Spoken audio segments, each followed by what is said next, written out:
A Russian missile strike has hit the Ukrainian city of Sumy as Zelensky's forces continue their incursion inside Russia. And a fire at the arts venue Somerset House has been put out by over 100 firefighters.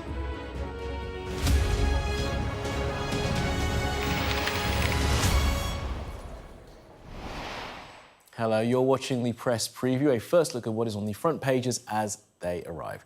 In the next half an hour, we're going to see what is making headlines with Nancy Fielder, Editor-in-Chief at National World, and Christian Calgie, Senior Political Correspondent at the Daily Express. Guys, thanks for being with us. Let's see what is on some of those front pages, and we'll start with the Sunday Express, which claims the Chancellor has buried a report alleging to show the impact of axing winter fuel payments for pensioners. The Sunday Times reports from the front line in Kursk as the Ukrainian counterattack continues. The Sunday Telegraph says extreme misogyny is to be treated as terrorism as the Home Secretary unveils plans to combat online radicalisation of young men. The Observer says Labour will end the blame culture aimed at people out of work. And the Mail on Sunday is running an exclusive on how pay increases for GPs, nurses, teachers and other workers could leave Britain with a £14 billion bill. And a reminder, by scanning the QR code you see on screen during the programme, you can check out the front pages of tomorrow's papers while you watch along with us.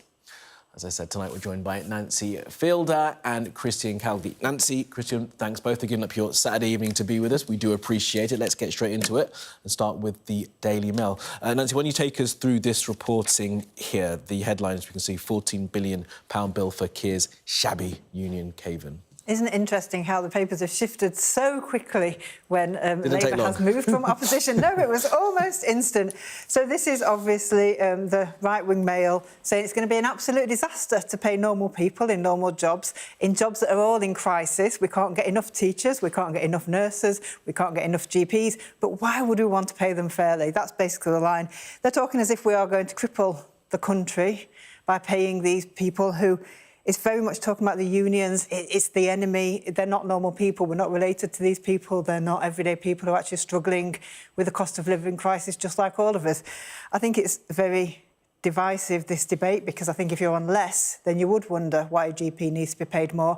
But I think we've absolutely got to remember that our public services are on their knees and we cannot recruit people into these roles that we absolutely vitally need to fill. And Christian, look, I think in the writing of this, I think the word could soar by 40% is doing a lot of the heavy lifting. I mean, and we already know that I think about £10 billion has been set aside for these public sector pay deals. Yeah, exactly. So Rachel Reeves is said to have set aside £10 billion, but the Mail suggests, based on their current approach, which is caving in and giving the unions whatever they ask for, we set with GPs, nurses, teachers and other workers that are set to potentially strike, could lead to that 10 billion actually being gone over by 40%, up to 14 billion. And I think this is such prime fertile territory, I mean, for critics of the government, because it's all very well for Labour to say, yes, of course there's a cost to not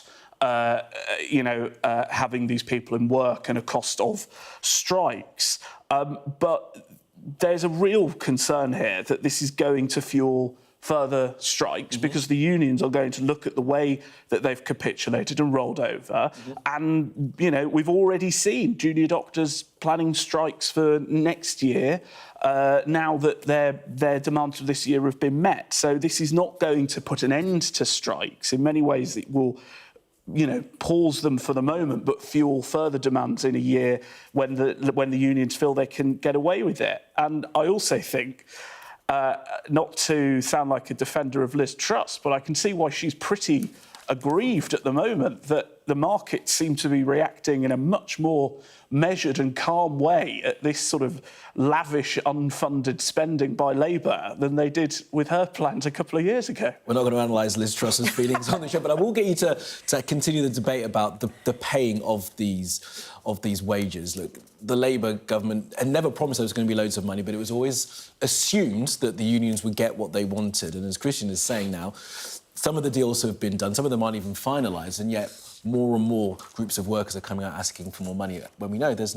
a £20 billion black hole in the public finances. But why are they doing that? Why are we in this position where, and let's not forget, this was not a strike-free past couple of years. It's been an absolute disaster for the country. So what is the alternative? Do we continue to not pay them so we can't recruit into the jobs, so the public services keep collapsing around them?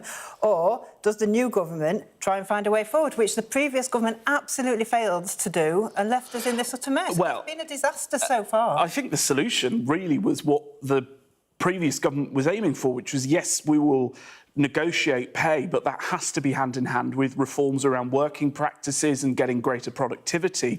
In return for that, these deals, as Aslef said the other day, have come with no strings attached. So we're not getting anything back, and there are some very arcane working practices within these industries that are well past their sell-by date, and Labour's not getting any guarantees for reform on that.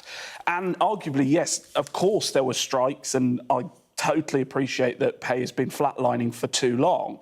But, of course, the unions had a major incentive to keep strikes going for longer than they needed to because they knew an election was round the corner, and if they could get Labour in, they could get much more for fewer demands for reform in their sector. They didn't get Labour in. The country voted for Labour because they didn't want to vote for the much weaker alternative. And you cannot possibly, after more than a decade and years, say, no, this is what we're aiming for. They had their chance. They massively failed. And Labour is now, whoever come in, this is the mess they were dealt with. And we have to move it forward. I can't bear this conversation after less than 2 months of Tories kind of going, ooh, let's do it this way. You had your chance. You messed it up. All right. Well, I think the government tried. They succeeded in certain sectors. They clearly failed with the. They managed to get some of the strikes down. They clearly didn't with others. And I think that the barons were clearly incentivised to keep the pain going until the election to help Labour, and then they got what they wanted. Not the barristers sorted, but that was quite a long time ago. I'm trying to think of recent strikes that managed to get sorted. But the barristers one, that was about 6 or maybe even a year ago. Anyway, let's move on. Good talk. Let's look at the Sunday Express, Christian. This is your paper. Yes. Talk us through the reporting here.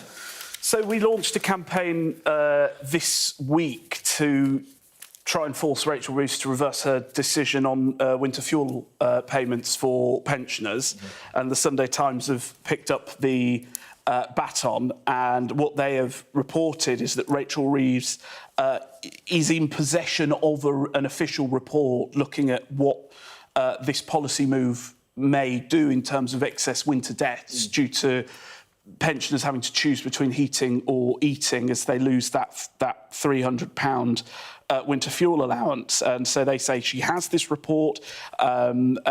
She ordered officials to draw it up, but now it's not being published. It's either being hidden on or lost somewhere in the Treasury. And critics say that she's either being reckless here or has something to hide. And the government spokesperson notably sort of dodged the answering whether this report exists. We're hoping to build on it. We'll be much more reporting over the coming weeks, but there does seem to be a sizable amount of cross-party opposition. We're yet to see anyone really in Labour go public, though we know that Labour MPs are privately voicing these concerns to the Chancellors, but we've had Lib Dems, we've had Greens, Plaid, SNP. So that's what we're trying to do over the coming weeks. And just to be really clear about who's going to lose this, is people who aren't getting their means-tested benefits, right, who are going to lose their winter fuel allowance. And the argument that is made that is some pensioners, not all, but some pensioners can well afford to pay their own heating bills in the winter and don't need what can be up to a £300 payment into their accounts every year. That is definitely true. Not everybody needs this, but there are, I believe, quite a few people who do need it who will lose it.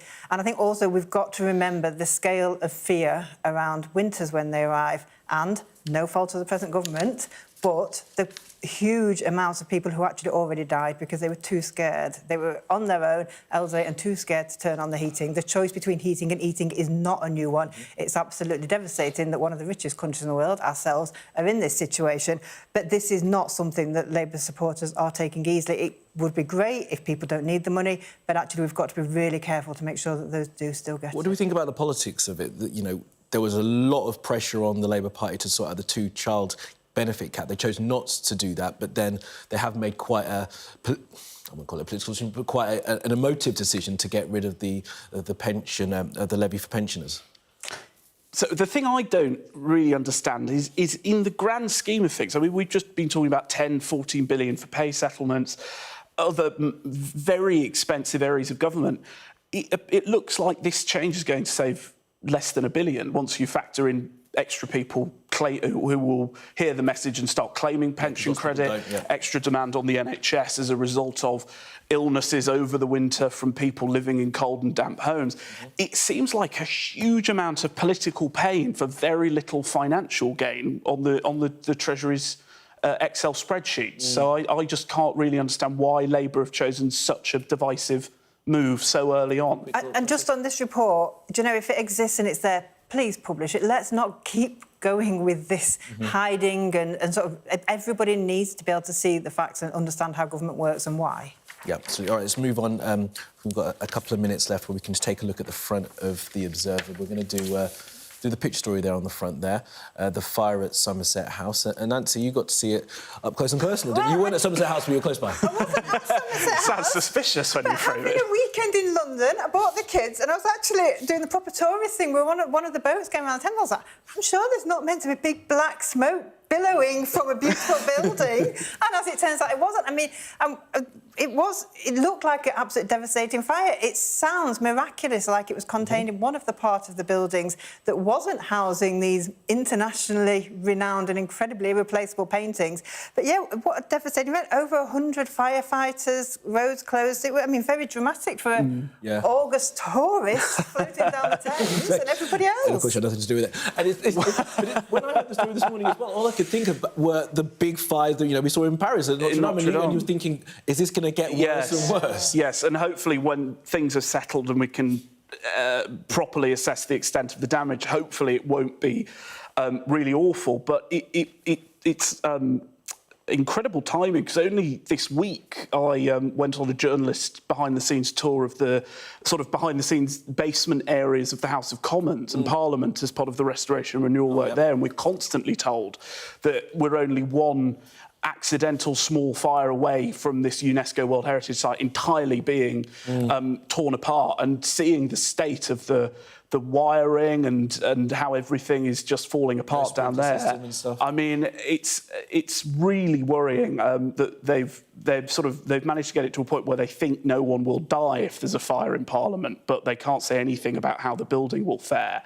And I really just hope that, I don't know whether it applies to Somerset House, but authorities really have to start taking big and bold decisions to spend the money and get these vital piece of national heritage saved, exactly. All right, Christian, Nancy, thanks both for that. More from you later on. We'll continue our review of the papers, including looking at this story as to why the UK's Universities Watchdog has declared the golden age of higher education over. That is in the Sunday Times. Stay with us.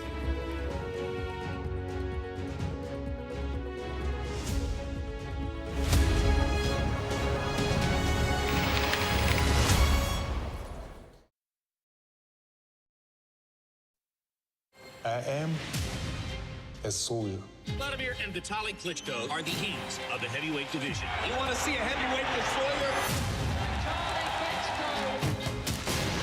The mayor of Kiev says things could become apocalyptic if Russia continues to strike its energy infrastructure. It really is an extraordinary story. These are both brothers, Vladimir, the younger brother, and Vitaly, the older brother, became world heavyweight boxing champs. For about 10 years, they had pretty much all the belts between the two of them, but they never fought each other. That was part of the legend. Their mother wouldn't let them fight each other.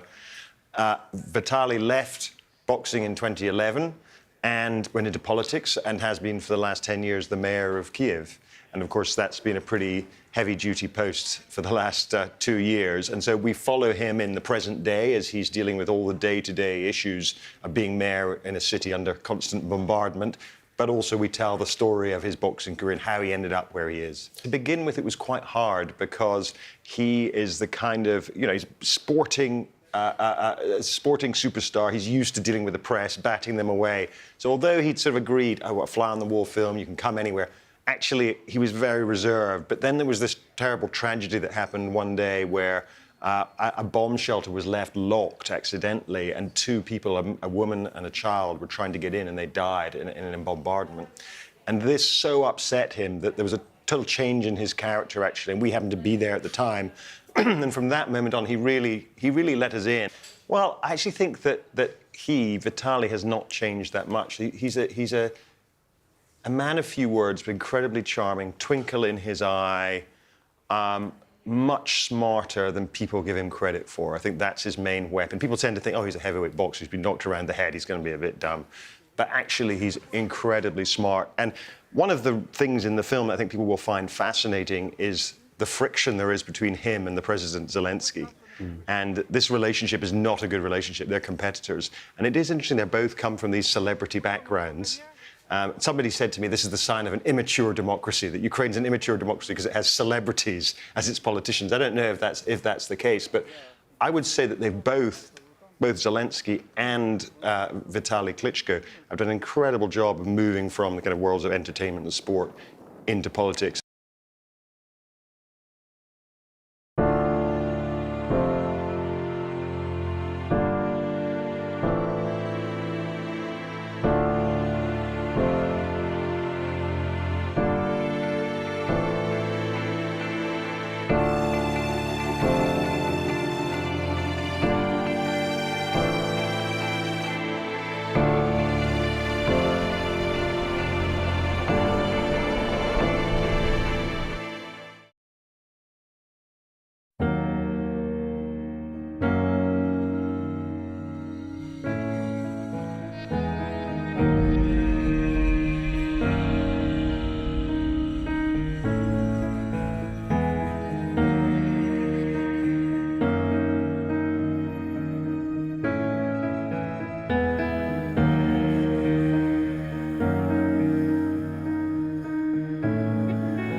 Welcome back. You're watching the press preview. We're joined by Nancy Fielder, Editor-in-Chief at National World, and Christian Calgie, Senior Political Correspondent at the Daily Express. Nancy, Christian, thanks for sticking around. All right, let's look at the front of the Observer here and, you know, the inevitability of this after all the judicial system activity in the past couple of weeks. But the headline there, riots push prison system back to the brink. Nancy, talk us through this. I'm not sure it really needed the word back in that, because we know the prisons have been absolutely overcrowded beyond bursting point for quite a long time now. We were talking about this way before the election, and I think everybody was thinking about this when they were having the overnight courts in a system that you can't get court space quick enough. What is this going to create? But I also don't think in the atmosphere and the acts of ludicrous violence and hate that we're seeing that there was any other choice about it. Yeah. So I don't think for 1 minute that there is an easy solution here. The solution was to have kept on top of it, and it didn't happen. We are where we are.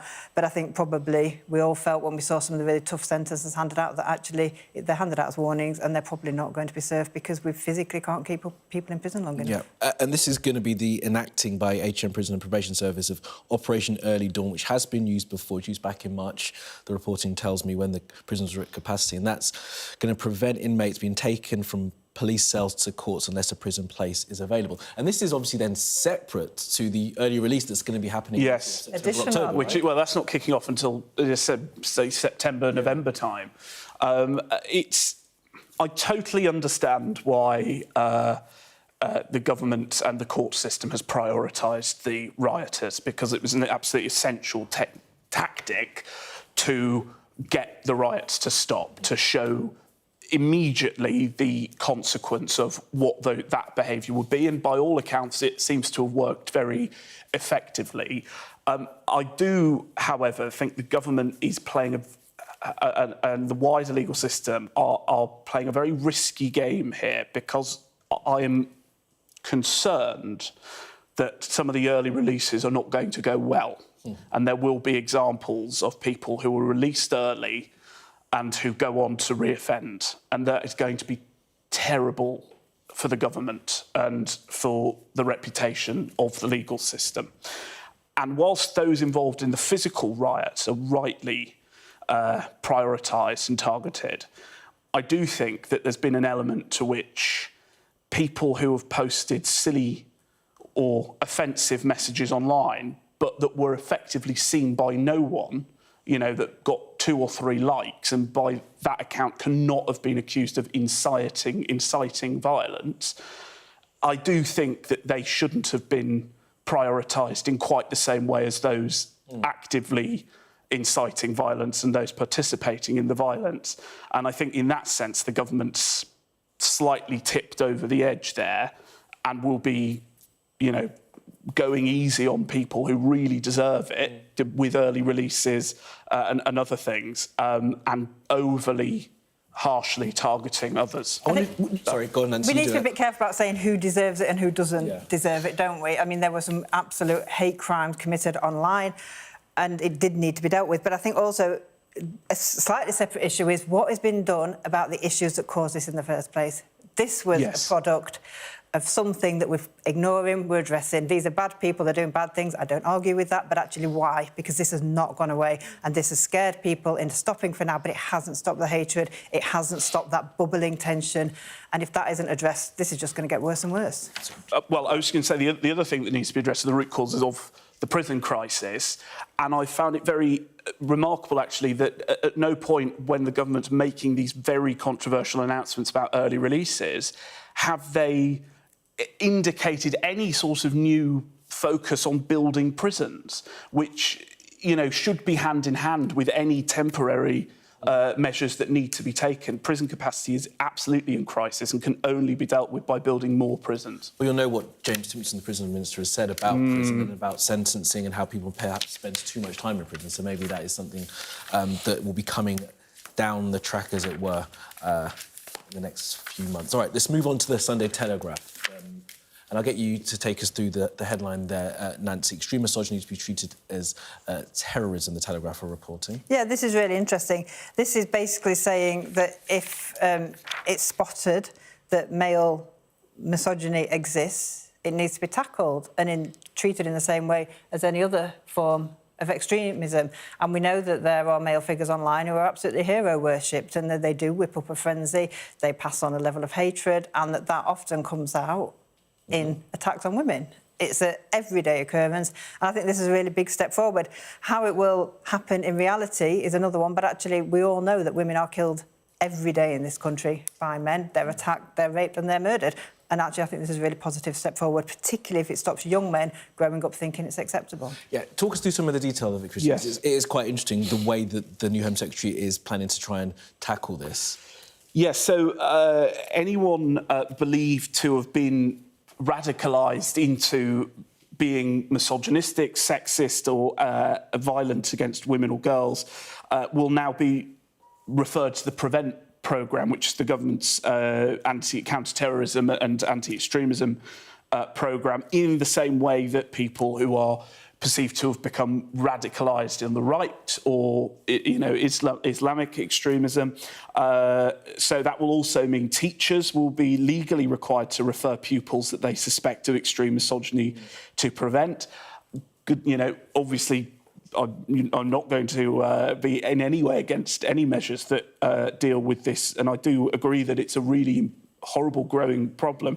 But goodness me, I do not envy the increased burden on teachers that I think this is going to introduce. It's going to be a lot of work, isn't it, to try and make sure that does have the impact that it needs to have. Right, Nancy, Christian, thanks both for that. Good talk. Speak to you again soon. Coming up on Sky News at 11, we'll have the latest from our special correspondent, Alex Crawford, who is in Lebanon, as those ceasefire talks continue to try and end the war in Gaza.